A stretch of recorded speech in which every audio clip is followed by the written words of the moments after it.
Hello everyone, Eddie here with another video, and with this video I want to kind of break it up into different groups that I'm going to be discussing with.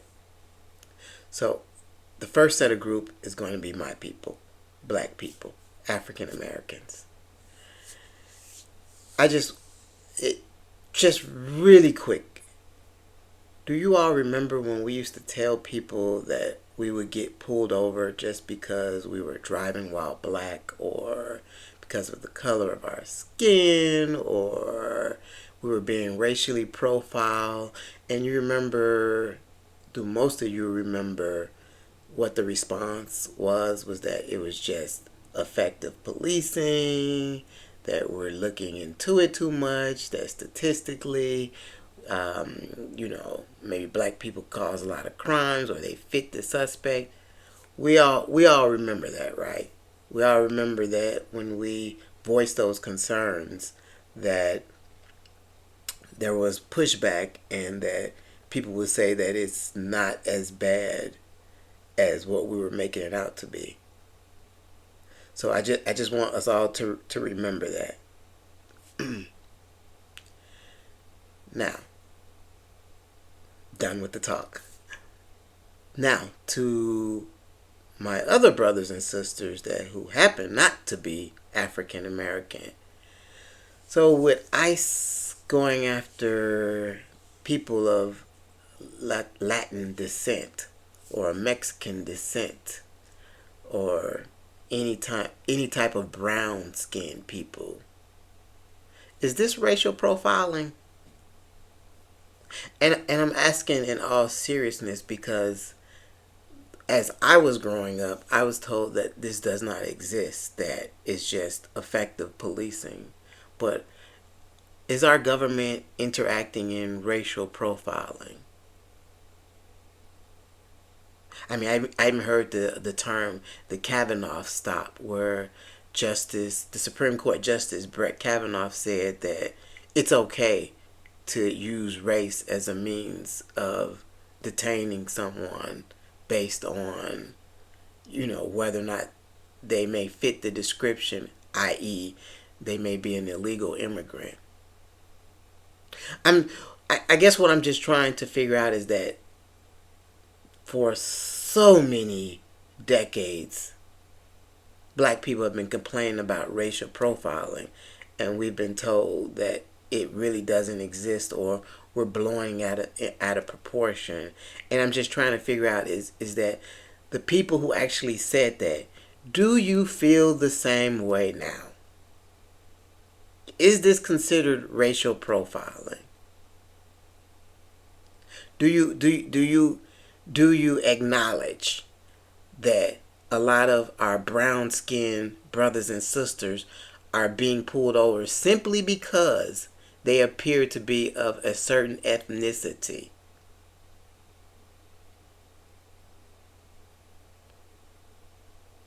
And I would love for you to leave comments in the comment section.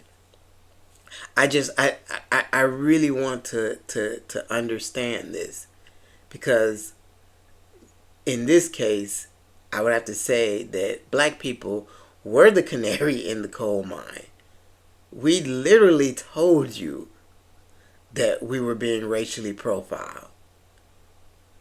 I mean, what do you think the term driving while black means?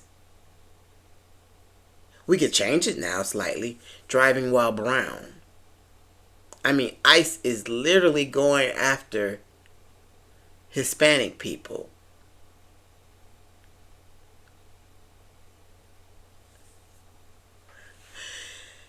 So, what is the point of me bringing this up? I mean, would I want some type of grand, like, yeah, you were right, I'm sorry? Probably never going to happen. Do I want some type of I told you so, or thinking I want to do I told you so? Well, I mean, that kind of is an I told you so. No, what I really would like is maybe a little bit more empathy next time people of a certain race, whether they be black, Heck, whether they be white, whether they be Asian, that if they say something is not right, that instead of being dismissive of them, that we actually listen to them. And instead of trying to put in our 2 cents when we're not of said community, perhaps try to empathize with them and see their side.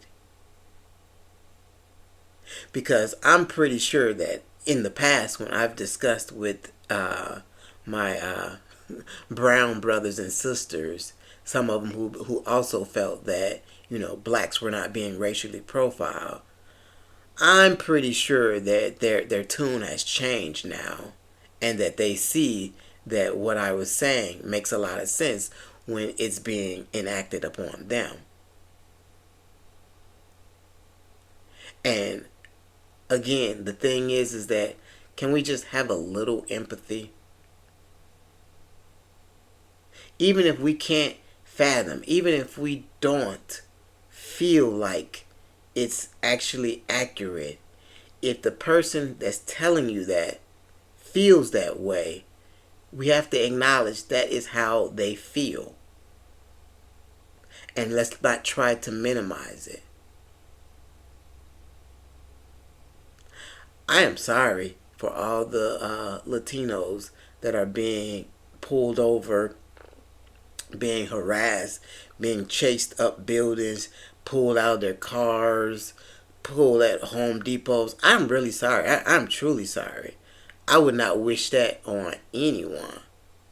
You have both my empathy and my sympathy, because coming from a race of people that go through that, I really do understand, and I think it's wrong.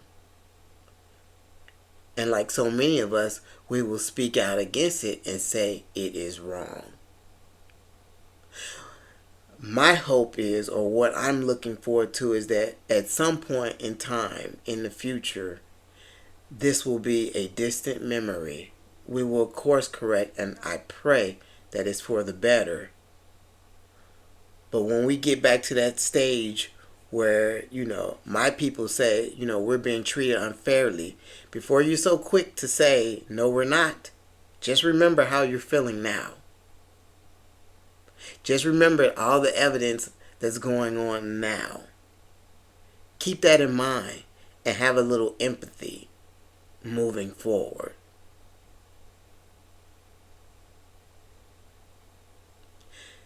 That is the lesson that I think we have to learn, because I do believe, it is my prayer that we will get through this tough time. But I want the people who are impacted right now to remember this. When someone else is crying out saying that, we're being mistreated, to not turn a blind eye and say, oh, well, that's on you. You did that yourself. Statistically saying, that's probable cause. Just remember that. This is something for you to carry on into the future. And I really do feel like if we show a little bit more empathy, if we have a lot more tolerance, we can make these United States even better. Because at the end of the day, we're all in it together. We're going to have to find a way to live, work, and help each other together rather than tear each other down, because there's a lot of stuff that we need to do to make this country even better than what it is. To really follow that promise, to really help the American dream grow. And it starts with actually showing a little empathy toward our fellow Americans. At any rate, that's just my opinion. Would love to hear yours in the comments section. And if you like the video, please like, subscribe, hit that notification. And if you guys keep watching these videos, I will keep making them. That is my promise to you. Be blessed and take care.